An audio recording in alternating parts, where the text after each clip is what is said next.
નમસ્કાર, સમાચારો સાથે હું છું જયેશ। મહત્વપૂર્ણ સમાચાર ચંડોળા તળાવને લઈને આવી રહ્યા છે અને આજ અંગે તમામ મહત્વપૂર્ણ ખુલાસાઓ આજ રોજ કરવામાં આવ્યા। પોલીસ કમિશનર અને મ્યુનિસિપલ કમિશનરે નિરીક્ષણ કર્યું અને ડિમોલેશનના મામલે આ નિરીક્ષણ કરવામાં આવ્યું હતું। ચંડોળામાં ચાલી રહેલી કામગીરીની સમીક્ષા કરવામાં આવી છે અને આગળની કામગીરી અંગે પણ માહિતી મેળવી છે। ચંડોળામાં દિવાલની બાઉન્ડ્રી બનાવવાની કામગીરીનું તેમણે નિરીક્ષણ કર્યું હોવાની વિગતો આપી હતી।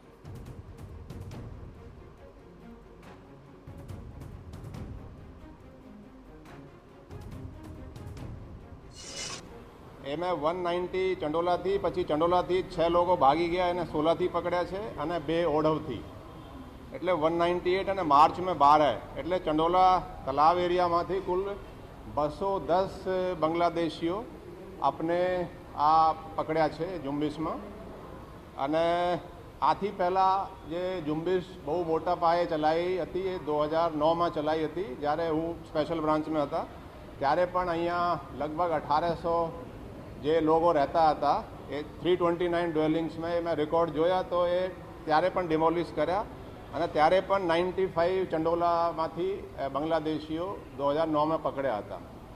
પણ આ અમદાવાદના ઇતિહાસમાં સૌથી મોટી બાંગ્લાદેશીઓ વિરુદ્ધની ડ્રાઈવ હતી અને ડિમોલિશન ડ્રાઈવ પણ હતી।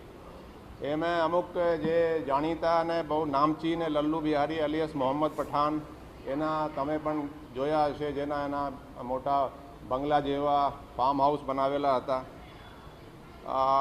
એ આજે પણ આપણે બધા એરિયા જોયા એના સર્વે કર્યા। આ પોલીસે જે પોલીસનો કામ છે બહુ સારી રીતે કર્યા છે। એમાં જોઈન્ટ કમિશનર ક્રાઇમ મિનિસ્ટર શરદ સિંઘલ અને એના સુપરવિઝન હેઠળ અને આપણે ઓવરઓલ ખાસા પોલીસ અને SRPની 20 કંપનીઓ અને 2000થી ઉપર પોલીસ એમાં કામમાં લાગી હતી। તો એક સક્સેસફુલ ઓપરેશન આપણે કહી શકાય। અને આ ફેઝ 1 હતું આપણે જે ફેઝ 1 આપણે પૂર્ણ કરી લીધું છે। તો એ બદલ હું આપણે બધા પોલીસને પણ અભિનંદન પાઠવું છું અને કોઈ પણ એમાં ઇન્સિડન્સ બન્યા વગર એટલો મોટો ડિમોલિશન પૂર્ણ થઈ ગયું છે।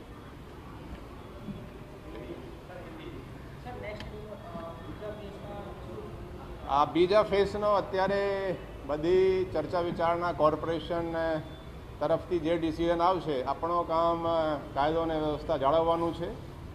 અને એમાં હું કહેવા માગું છું કે પોલીસની જે ઇફેક્ટિવનેસ છે એ ખૂબ જ વ્યવસ્થિત છે। કોઈ લો એન્ડ ઓર્ડર હાથમાં લેશે તો પોલીસ કડક રીતે કાર્યવાહી કરશે। જે કોઈ હોય એને હું શાંતિથી રહે। અને આ પોન્ડ બાબતે તો સુપ્રીમ કોર્ટનો સ્પષ્ટ ઇન્સ્ટ્રક્શન છે ઓર્ડર છે કે હિન્દુસ્તાનના કોઈ પણ તલાવના કોઈ એન્ક્રોચ કરી શકે નહીં એવું સ્પષ્ટ ડાયરેક્શન છે। તો એ જે ડિસિઝન જે પણ કોર્પોરેશન તરફથી લેવામાં આવશે એ પોલીસ આપણા બંદોબસ્ત વ્યવસ્થિત આપશે। ને આજે આપણે મ્યુનિસિપલ કમિશનર શ્રી સાથે અને એની ટીમ સાથે આખા એરિયા આપણે ફરી લીધા જોઈ લીધા અને એના પણ જોઈ લીધા છે। હવે આગળ જે કંઈ નિર્ણય ફેઝ 2 માટે જે લેશે એ રીતે આપણે કાર્યવાહી લો એન્ડ ઓર્ડર માટે કરવામાં આવશે।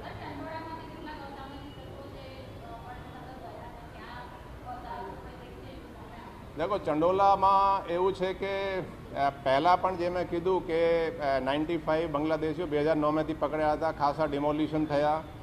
એમાં 329 ડ્વેલિંગ્સ છે જેમાં 1800થી ઉપર લોકો રહેતા હતા। એમાં એક મદરસા અને એક સ્કૂલ એ પણ બધા ડિમોલિશ 2009માં થયા હતા। એમાં રેકોર્ડ જોયા ત્યારે હું જ અહીંયા સ્પેશિયલ બ્રાન્ચમાં હતું અને અત્યારે પણ ખાસા ડિમોલિશન બહુ મોટા પાયે થયા છે। એ ડિમોલિશન કર્યા પછી એ લોકો ફરી આવીને ફરી નહીં બનાવે એ માટે પણ કોર્પોરેશન તરફથી કદાચ રેલિંગ અને એની કાર્યવાહી પણ કરવામાં આવશે।